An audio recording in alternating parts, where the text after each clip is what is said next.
have some interesting information for you and some action steps that you can take to manage those carb cravings, especially if weight loss is one of your goals or one of your concerns. You might be thinking, maybe, I don't eat a lot of sweets, so how can sugar be causing my weight gain? But yeah, there's some interesting places that sugar hides that you might not have thought about. So I will go over those. So I'm Jen Casey. I am a holistic weight loss nutritionist with biteclubnutrition.ca. And holistic weight loss means that I am a diet-free nutritionist. I focus on eating whole foods, not restricting, eating all the things that nourish us and support us. And we look at the whole big picture. Holistic refers to whole body health. So it's not just about what you're eating, but we look at how are you sleeping? How are you managing your stress? How are you working out? Because things change, especially after you reach 40. You don't necessarily need to do all those heavy, crazy cardio workouts anymore, but it's more about, shifting that to more muscle building and bone health. So that's what holistic refers to. And that's what I do.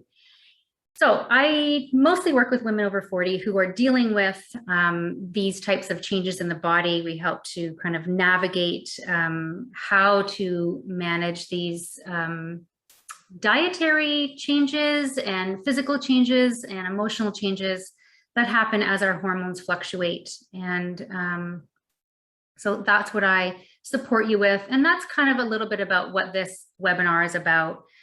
We maybe were able to eat all the carbs as we did, up until now, if you are over 40, and then all of a sudden things change. And it's because of our insulin levels and our blood sugar levels. So I'm going to go over a little bit about what that looks like today. And at the end of the class, go check your inbox. I will be emailing you a copy of the 5-day sugar detox, which is a really great way to get started. If sugar is a problem for you, there are some links to nice balanced meals in there, which will help control those carb cravings, because possibly your meals are missing something. And that's why you're hungry between meals, which we will dive into a little bit deeper. So after this webinar, I will be emailing you a copy of that. So I hope that you do that. It's 5 days just to get started. And it should be a really great place to start for you. So this is what we're going to go over today. We're going to go over signs in your body that sugar is in fact a problem. There are quite a few symptoms that show you that sugar is in fact a problem. We'll talk about the many places that sugar hides, and it's not always what you think. Sugar isn't necessarily just white table sugar. Sugar can also hide in places that you would not expect. So I'll give you a little list of what those places might be.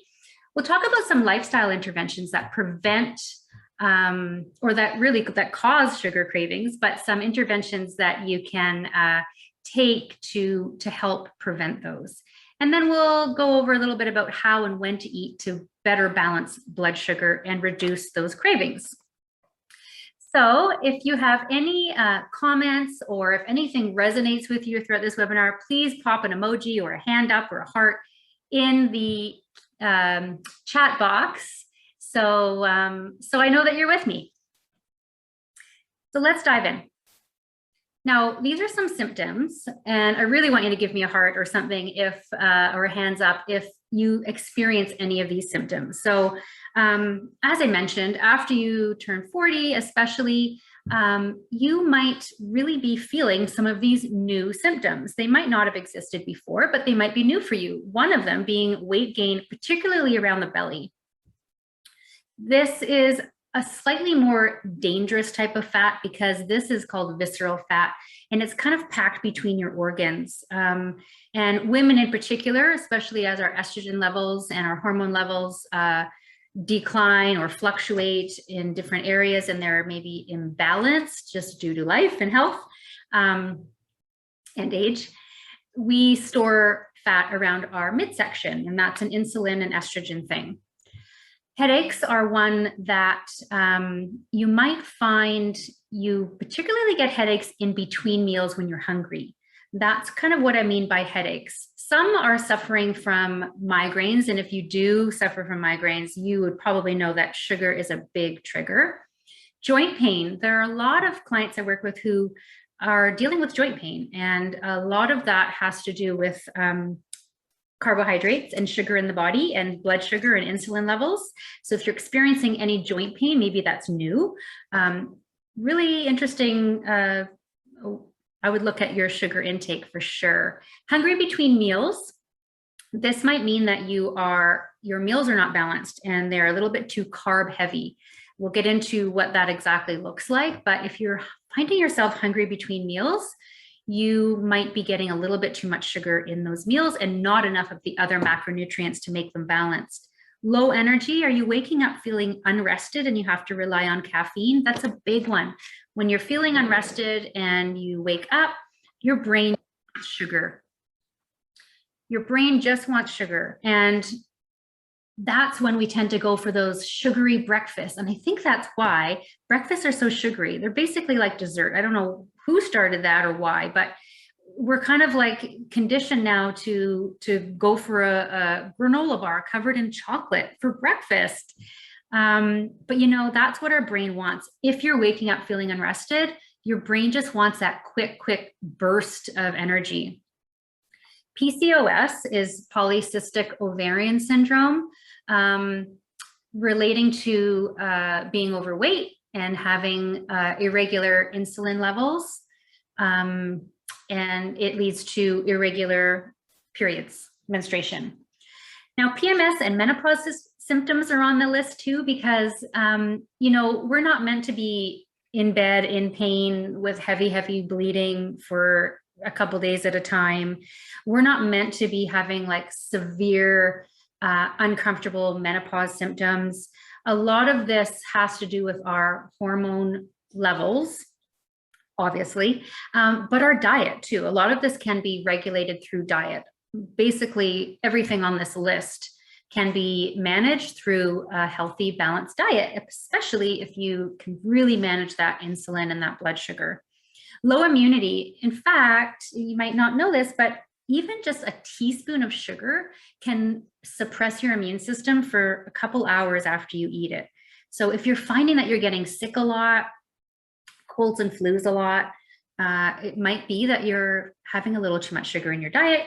Carb cravings, obviously, and high fasting glucose and CRP levels. Yes, wow is right, Allison. When I work with my clients, we don't even start until we get a blood test going, because I want to look at your fasting glucose levels and your insulin and how that's working in your body. If your insulin is not working effectively in your body, you're going to start storing fat. And the more fat you have, that more visceral fat, that belly fat at the top of the list there, the more of that you have, the more inflammation you're going to have, which is your CRP levels in your body, your C-reactive protein. That's directly associated with the visceral fat, which is a little bit more of a dangerous type of fat than an all over body fat, because it's packed around your organs, can lead to fatty liver disease, non-alcoholic fatty liver disease, diabetes, all kinds of other inflammatory conditions, particularly metabolic conditions, cardiovascular health, and things like that. So really important during the phase, if you are a woman over 40, that you really focus on managing your insulin levels and blood sugar, which is really what I want to focus on today. So you might be thinking, well, I hardly eat sugar. I didn't think I ate that much sugar. Where is all this coming from? So your refined carbohydrates, you know, we don't think of, you know, a piece of toast being sugar. But what happens with refined carbohydrates is that they're processed and the fiber is removed.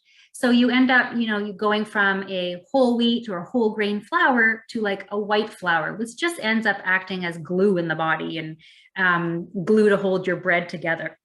So there's no nutrient value in it. And every time you eat something, your body breaks it down. Your digestive enzymes break down all those molecules into tiny single sugar molecules so you can digest it. Well, something like a white flour, something like toast or bread or a muffin or a bagel, pasta, white rice that's made with white flour or refined carbohydrates is pretty much already broken down to the point where your body can digest it quickly. And that's why it just quickly turns into sugar in your body. And that's why carbs can contribute to weight gain very quickly, especially if you're a woman over 40 and you're finding that you can't eat carbs like you used to because they go straight to your belly. This is why they're sugar. So shifting your carbohydrate intake and your grains to whole grains as much as possible and kind of limiting them a little bit. I know I said I'm not about, restriction or limiting or cutting calories in half, but when it comes to that dangerous belly fat, that visceral fat, and if you are looking to lose weight, carbs are something you need to look at and eat in moderation, but shift them from a refined carbohydrate to a complex carbohydrate, which are your fruits and your vegetables and whole grains and beans and all the ones that have the fiber still in them. The fiber is what slows the insulin levels down and the glucose, the sugar uptake, which I'll get to shortly. Sauces, dressings, and condiments. Yeah, sugar hides in these things big time. I have clients who are on my 3-month program and they're doing really well and they feel great. Metabolism's balanced. They've lost tons of weight, feel awesome. And then they start going out for dinner again. And then they'll text me and say, I went out for dinner last night and I ordered a nice healthy meal, but I'm so bloated today. It's because these things are like full of sugar, like salad dressings, like marinades, sauces, they're all pre-made. And unless you're going to a restaurant that's making these things from scratch, which is not likely, you're going to end up eating a lot of sugar and a lot of salt. So condiments too, like even ketchup, it's not tomatoes. There's no tomatoes in that. It's sugar. 1 tablespoon of ketchup has a teaspoon of sugar in it, which is terrifying.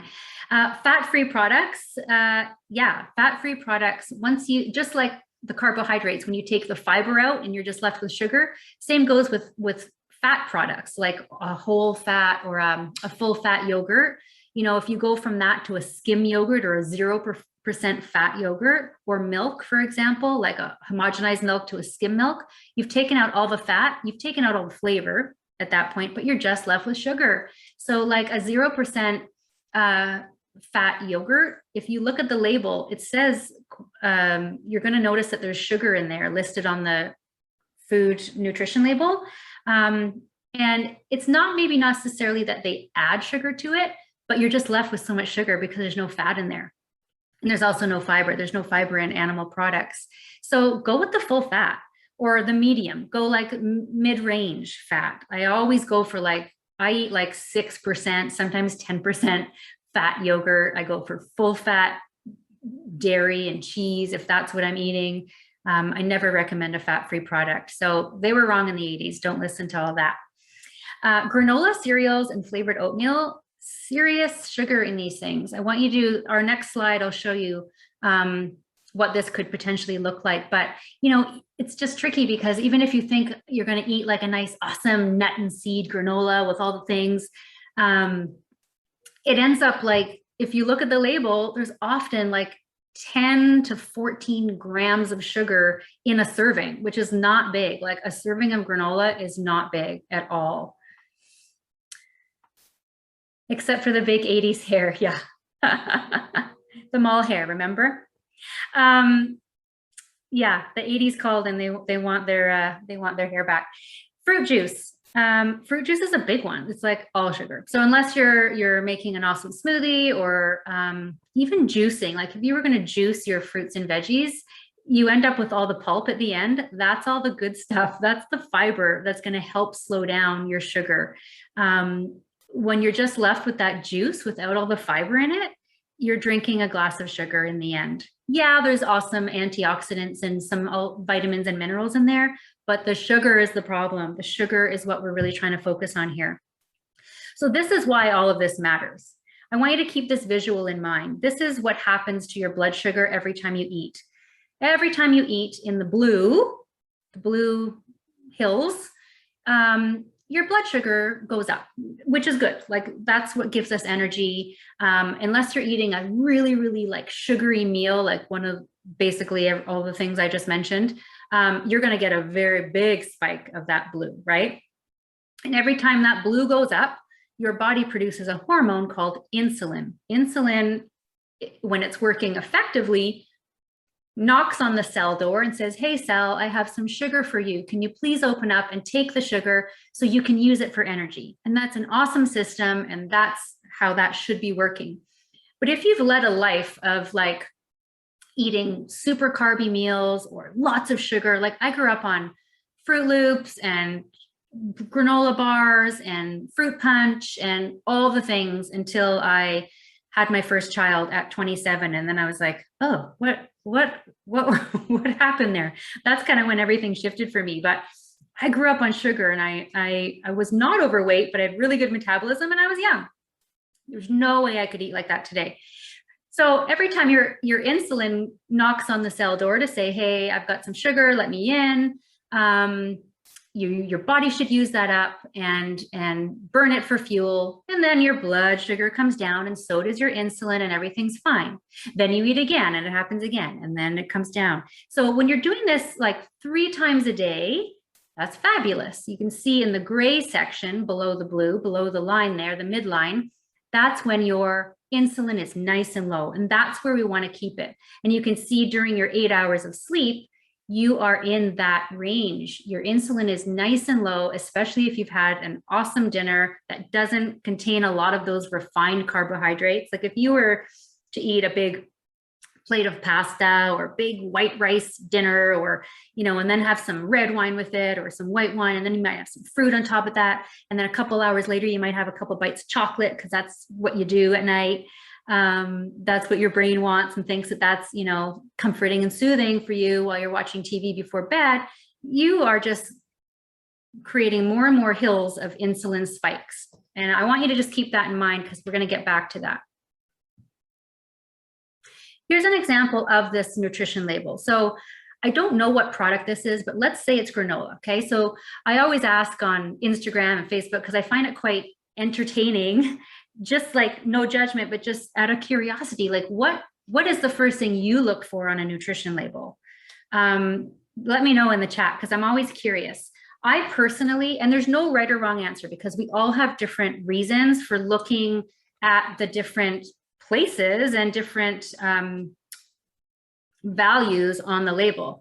If you're trying to manage your cholesterol, you might look there. If you're trying to get more fiber in your diet, you might look there. If you're trying to build muscle or you're recovering from surgery, you might want more protein in your diet. So maybe that's what you look for first on a label.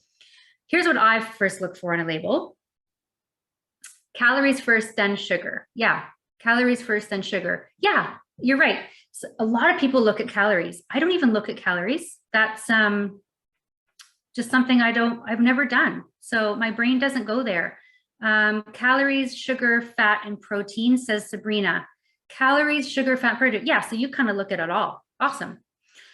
I personally look at the serving size first because I want to know what I'm dealing with, right? Am I dealing with the whole package? Am I dealing with half a package? Am I dealing with, so in this particular, let's call this granola.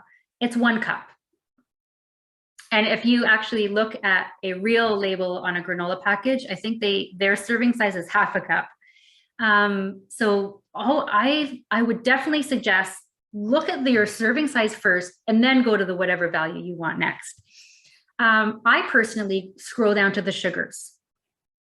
I want to know how much sugar is in this particular product, no matter what it is, even if protein is my concern, even if fiber is my concern, I still want to know how much sugar is in there because even with all the things, even if this was like a super high protein granola, like maybe it had lots of nuts and seeds in it, I still want to know why there's 22 grams of sugar in it. Like, where is this coming from? So the third piece in here, the other thing I look at next is the ingredient label. So once I determine how much sugar is in there, I go straight to the ingredients and I look at where this sugar is coming from. So sugar isn't just called sugar, right? Like if this was a granola, there's probably some maple syrup and some honey in there, and I don't mind that. That's okay. There's probably some dried fruit in there, and that can really spike up the sugar value. But you know, there's no fresh fruit in there. There's no fiber in any of that sugary stuff. So I want to know where this is coming from. In the guide that I'm going to send you after this webinar, I've listed some really common alias names for sugar that you can look for. Sherry says carbs and sugar. Yeah. Yeah. So get to know those other names, because usually they end with an OSE, like glucose, maltose, dextrose. So those are some other names for sugar, but there's so many other places too. So in that guide, have a look on that page and get to know some of those names, because it's sneaky. It sneaks right in and gets you. So that's important, but I also want you to know this. Remember I said that in 1 tablespoon of ketchup, there's 1 teaspoon of sugar? That's a lot.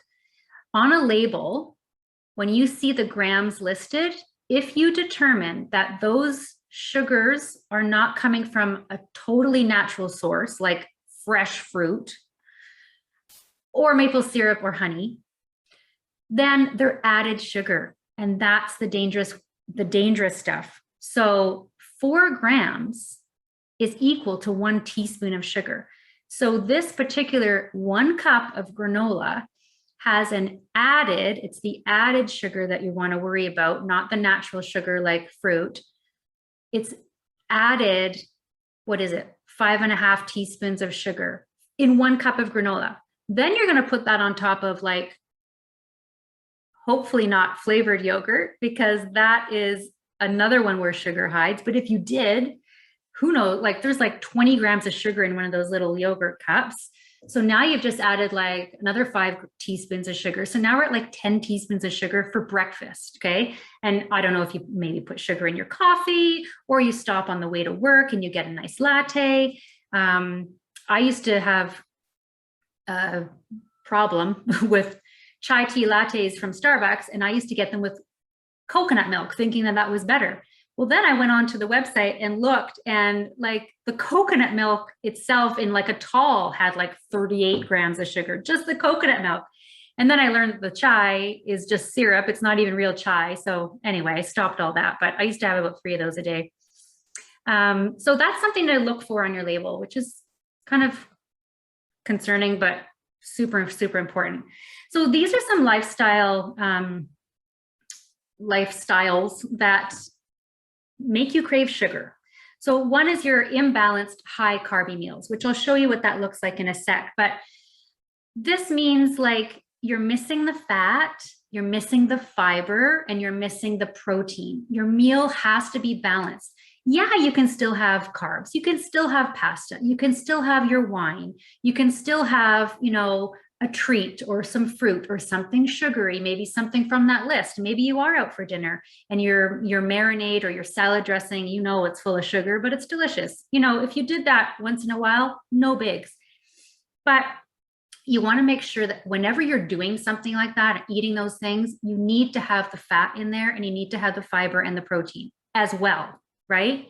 Because that's what's going to slow down that big insulin spike that we saw earlier. So those high carb meals can be super dangerous, especially if you eat like that all the time, right? Once in a while, no big deal. Poor sleep really makes you crave sugar because you're waking up feeling unrested. Your body actually sees that as a stressor. Please define once in a while, Evelyn asks. Like if you were having a high carby meal, maybe, so like pasta with tomato sauce and garlic bread on the side and a glass of red wine, that's a super, which I'm going to show you in a sec, super carby meal. I'd say like once a week, but up to you, you know, up to you. It depends on what's happening with your insulin levels and your fasting glucose. Are you able to burn that quickly enough, or are you storing it? So there's lots of pieces that we have to look at there, but and it's individual. Like it just depends on how your body is holding on to that sugar. Some people can burn that no problem, and they can eat like that 3-4 days a week, no problem. I also find maybe shifting that type of meal up to a lunch is a better option than having that at dinner and then going to bed, right? So if you are going to have your high carby meal, like a big sandwich on a big, you know, doughy bread, that's a pretty carby meal, especially if there's, you know, processed deli meat in there, or, you know, butter lettuce or something that doesn't have much nutrients in it. So just manage that well. Poor sleep. When you're waking up feeling unrested, you are in stress mode. Your body is just in survival mode, and all your brain wants is that quick hit of sugar. So that's when you wake up and you're like, I am exhausted. All I want is a granola bar covered in chocolate, or I want, you know, my sweetened maple cinnamon oatmeal from the package that is like all sugar. Maybe you do stop for that latte on the way with all the 38 grams of sugar plus in it. Maybe you get a little extra whipped cream on it. Because all your brain wants is that quick hit. So that's it's a big piece. You can eat all the things, and this is where the holistic part comes in, right? It's not just about what you're eating. You can eat all the beautiful things, but if you're not exercising and you're not sleeping and you're totally stressed out, it all falls apart. Consider those your pillars of health, right? Your nutrition, your sleep, your stress management, and your movement. Doesn't have to be crazy exercise, but your movement. That's your house, right? So those are your pillars of health. And if one of those is off, you might stand up for a bit and make it through, but you're not stable, right? So super, super important that sleep is a huge one when it comes to weight gain too. Evelyn says, I'm the opposite. I crave salty things, savory treats, only crave sweets when PMSing. Yeah, hormones again too. But you know what? Craving salty things counts. Craving salty things counts. Could be related to you needing a little bit more water, could be related to you maybe needing some different nutrients in your diet. So, and like salty chips, for example, that is a carb too. And that is a starch, and that quickly turns into sugar in your body. So chips are I don't know if you eat chips, Evelyn, but chips are a sneaky one, because people think, oh, I'm more of a chip person, but chips are carbohydrates too. Poor sleep is also a big one for weight gain and craving sugar, because when you can't sleep, your body isn't producing enough melatonin, which is the hormone that helps us fall asleep. Your body is more in a stressed state, and your cortisol is high instead of the melatonin. They work in opposite of each other. Your cortisol is nice and high when you wake up in the morning. That's what actually wakes us up in the morning and gets us going. At night, your melatonin creeps up because your cortisol should be nice and low because you're relaxed, and then you're able to fall asleep. But when you're not sleeping well, and this ties into the next one, which is high stress, your cortisol is high. And when your cortisol is high, just like when insulin is high, you are in fat storage mode. Your body's in stress mode, survival mode, and all your body wants to do is make it through. So it's not going to burn calories. It doesn't know, like we still have the mentality, our body does, of like caveman days when you had to run from tigers and all kinds of bears in the caves and things like that. If that's what we did, I don't know. But you're in storage mode. Your body's hanging on to everything it has, because it doesn't know when you're going to feed it next. It doesn't know when you're going to need to fight a tiger or run from a bear. It doesn't know when you're going to sleep again. So everything is suppressed. Your immune system is suppressed. Your digestion is suppressed. You might find you get constipated during those times, or the opposite. So everything is off. So huge piece there is your sleep and your stress management. We can't always take the stress away.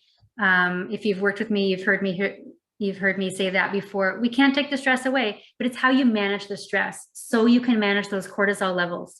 You've got to get that cortisol down. And there are lots of herbs that help with that. Like they're called adaptogens, like ashwagandha, holy basil, herbal teas can really help,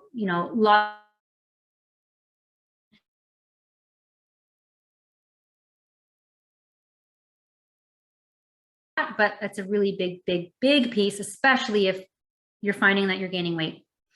and you're craving carbs. And then there's habitual eating behaviors.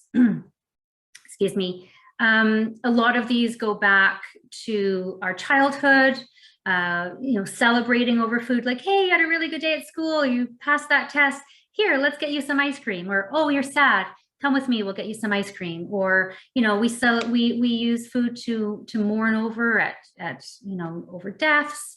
We use food to celebrate over at weddings and birthday parties, and just that's life, and that's great.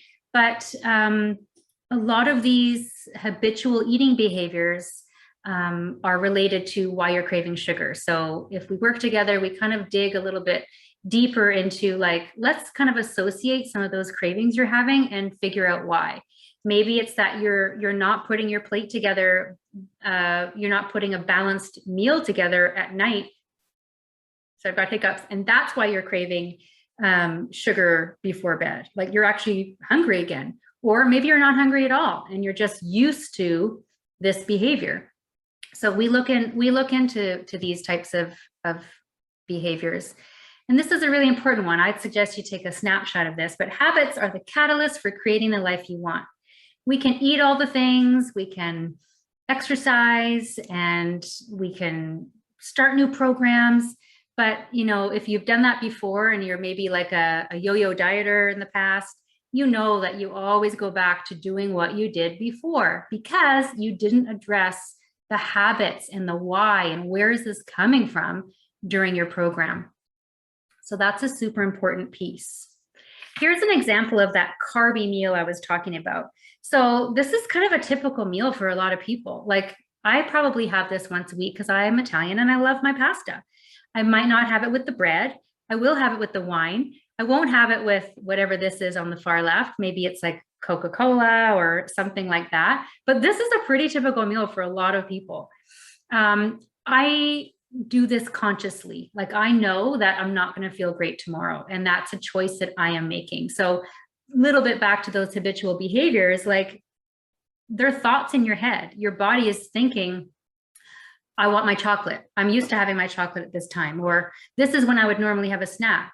Well, you don't have to act on that, right? Like, this is your brain resisting change because your brain just likes to keep things the way they are. We don't want to get into stress mode.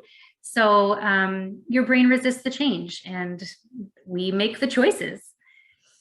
A lot of people will maybe have their couple bites of chocolate, or, it's only 2 bites, so it's okay. But if you're doing that every night, this is where it adds up, especially if you're doing it over the course of like 4 hours. Like, maybe you start with the wine, and then maybe you have your dinner, which lasts about an hour. And then you might have your couple bites of chocolate maybe an hour after that, because it's away from dinner. And then maybe you'll hit the couch and watch a movie, and then the chips come out. So this is a super carby meal. You can imagine that, remember that insulin, that blood sugar, that big blue hill on our chart is high for a really long time. And that can be dangerous. Here's an example of a balanced meal. We've got our salmon, our healthy fats. Remember, every meal that you are eating, if you want to prevent those carb cravings and the snacking in between, needs to contain your protein, your healthy fats, and your fiber. Your fiber you're getting from your veggies and your fruit. I've got an apple over here. I've got water because we don't need to have Coca-Cola or anything like that, or iced tea. It's like 10 teaspoons of sugar just in that alone. We've got our salmon here, which ties into healthy fats and protein. We've got healthy oil on our salad. So this is an example of a super balanced meal, which should not leave you craving sugar after you eat it, no matter what time of day it is. When we work together, this is a big piece of weight loss success in my programs and just across the board. And just to kind of, even if weight loss isn't your goal, this is really, really important to keep those insulin levels down so you can stop craving those carbs. So a piece of that was eating the balanced meals, right? Making sure that those macronutrients, the fats, proteins, and fiber, are all in that one meal together. Even if you're adding a glass of wine in there, you still need to make sure that those other elements are there, or you're basically just having a meal of sugar, right? And if you recall our little chart here, Every time you eat, that insulin goes up, right? The blue. And every time it comes down, your insulin, your blood sugar is low. When you're in this gray area, you're in fat burning mode. When you're in the blue area, you're in fat storage mode. So I suggest eating 3 meals a day and space them out about 5 hours in between. That allows your body to get into that gray area, that fat burning mode, especially all night long. You can imagine that if you're a snacker or you're grazing or you're just finishing your kid's meal, it's just one bite, or you're just having your 2 bites of chocolate late at night, or you're just having a small bowl of chips late at night, or you're having one more glass of wine, or you're having that extra latte in between breakfast and lunch with just a couple bites of a granola bar. It doesn't matter if it's a couple bites. Every time you eat or drink, that blue comes up, that insulin is up. So you can imagine if you were grazing or snacking or sipping or, taking that one bite all day long, you're up, up, up. Your insulin is up all day long. That's chronic. And over time, your cells are going to get tired of opening that door to let the sugar in. They're just going to say no. And that's when you become what's called insulin resistant. We want to be insulin sensitive. We want to allow our insulin to get nice and low, get into that fat burning mode, keep those levels nice and healthy so our cells keep working, the insulin can still open the door, everything's working nicely. If not, you're going to end up on your way to diabetes, insulin resistance, all kinds of metabolic conditions go along with that. So something to think about. If you want to take a snapshot of that chart too, you're more than welcome. So here are some action steps for you before we head out. I want you to start the 5-day sugar detox. So what I'm going to email you next is a guide with a little bit of information about detoxing. Now, if you are a person who's a snacker or a grazer, or you just had an aha moment and you realize, I kind of do eat a lot of sugar and didn't realize it. When you do a detox, I'm not asking you to starve or anything. Like, it's 3 meals a day. I want you to space them out 5 hours apart. Try that. That's really going to help you manage your insulin. But these are balanced meals, okay? But when you start your 5-day sugar detox, I want you to let us know. I want you to email me, let me know. I'm curious. I want to support you. I also invite you to join our private Facebook group, which is fun. You can find that link on my website, biteclubnutrition.ca, and let us know so we can support you. But expect some symptoms. If you're one of those grazy, high insulin, sugary eaters, you're gonna maybe have some headaches. You're gonna maybe feel a little bit of flu-like, but it's worth it. It's worth the effort, because you just learned that having your insulin high like that on a regular basis is very, very dangerous, especially if you're starting to gain weight around your midsection. That's the key.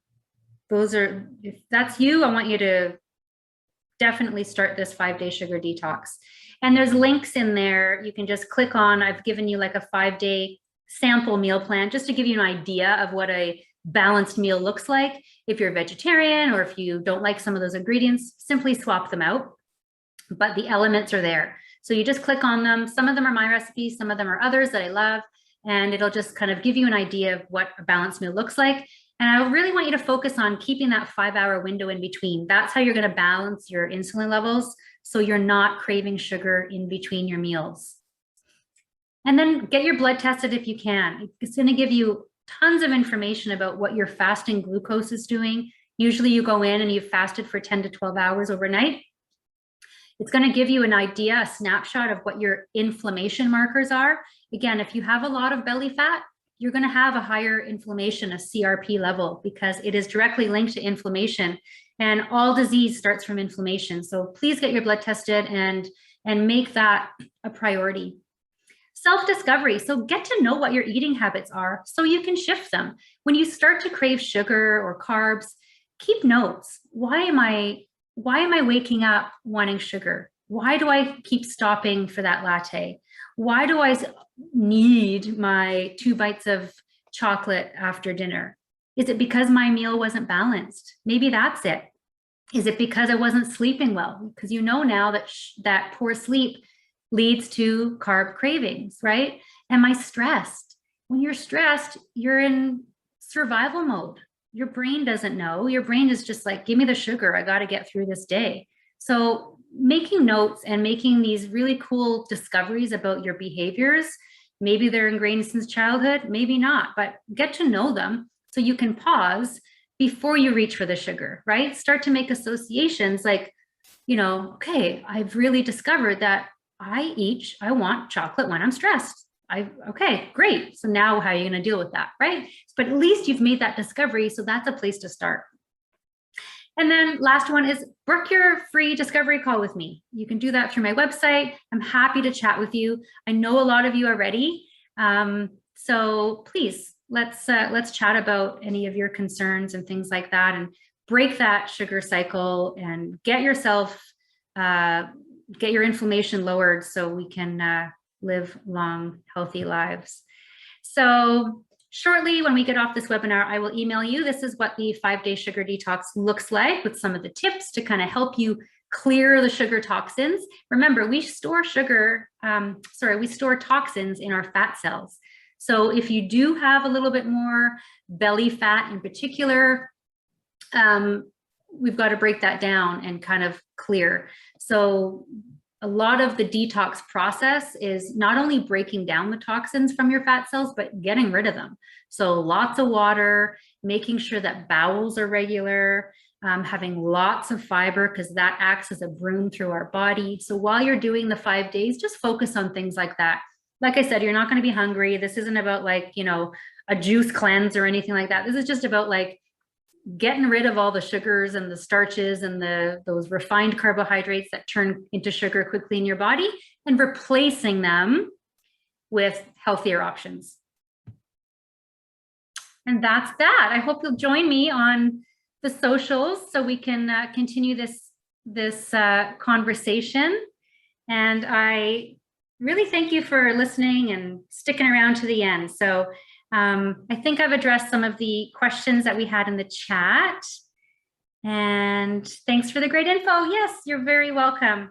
It was really nice to see you guys and have you participate. So thanks so much, and we'll see you next time.